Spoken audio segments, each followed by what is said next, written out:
So this is the Warwick FNA Jazzman 2004 limited edition, the Koa top and a swamp ash body, and this thing is dope.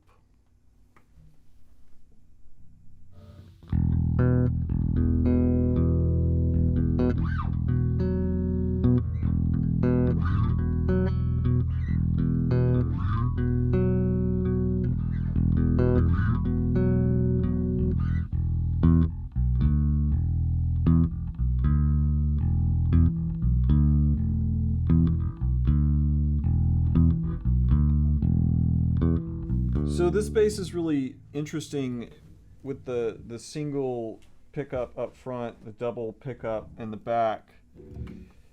You have a volume knob right here that is push-pull. If you pull the volume knob out, you're in passive mode. If you push in, you're in active mode. There's a concentric knob underneath this that controls the pickup pan.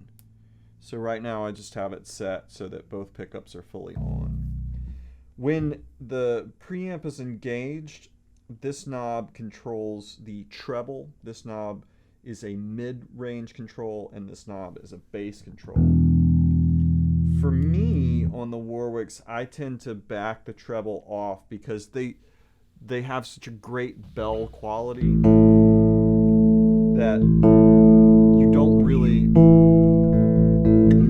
I find I don't really need a lot of the high end.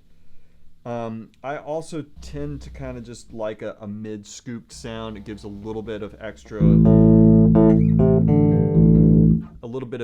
room in the sound for other instruments, but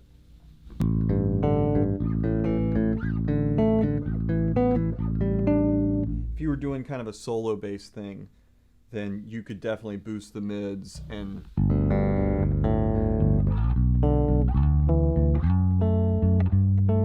get some of that really nice color on top. And then this is the bass control. You know, I'm a bass player, so I tend to boost that just a touch.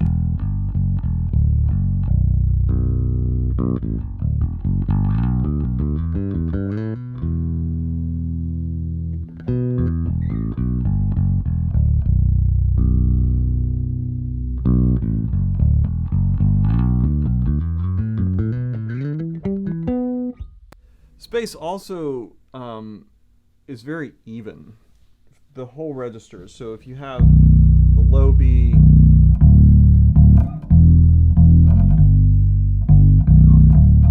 kind of matches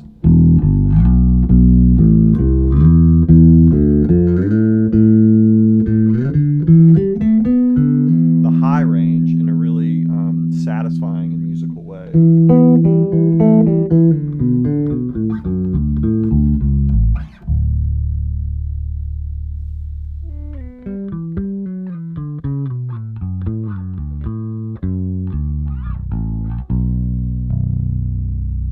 Action's good.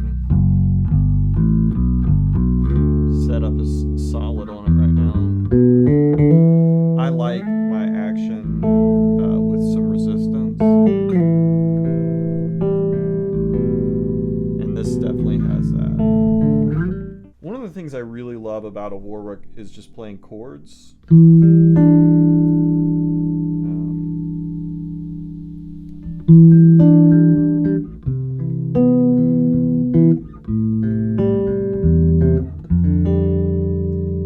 This bass particular, the low B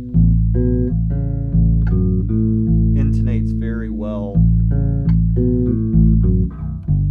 throughout the whole range of that string, which is a mark of a really high quality instrument that's very well made.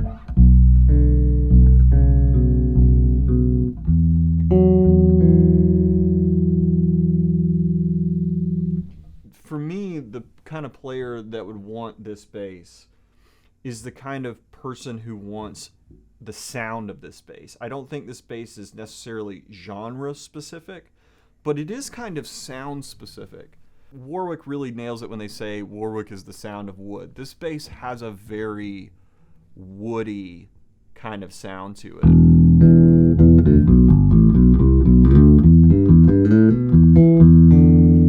And then on top of that, with the Warwicks, you get those brass frets, which just kind of give you that grand piano kind of sound. In a way that, I mean, Warwick just has a sound.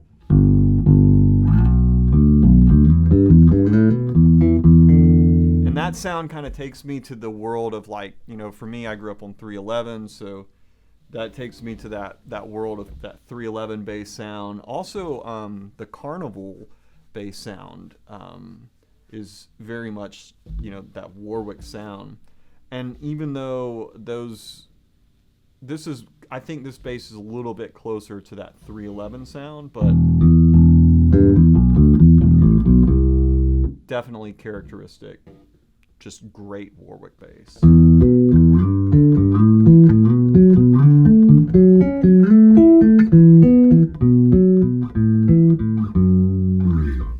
I'm not much of a slap person, but I would imagine that if you were into that, this would be a great bass for that. It's got a really nice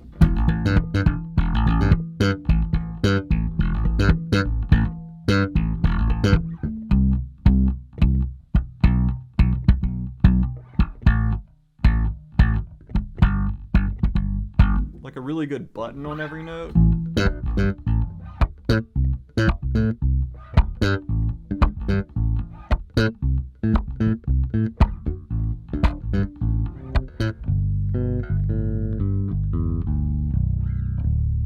This thing has a very usable low B on it. That's a really nice feature of this bass. Like a lot of the basses that I play, the low B is just not that. Especially like once you start getting up in this range of the low B, it's just really not that usable. Man, this thing.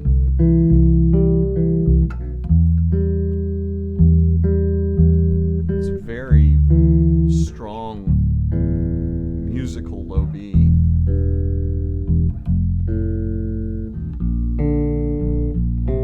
And it's even. Kind of a naturally, I don't want to say naturally compressed, because it's really not, but like the desirable parts of compression, where you just kind of have an even disbursement of volume throughout the range of the instrument.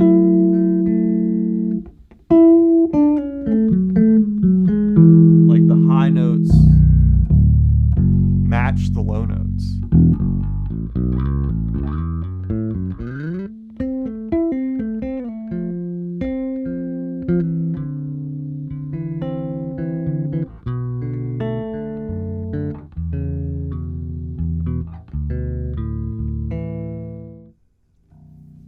It's a really dope bass.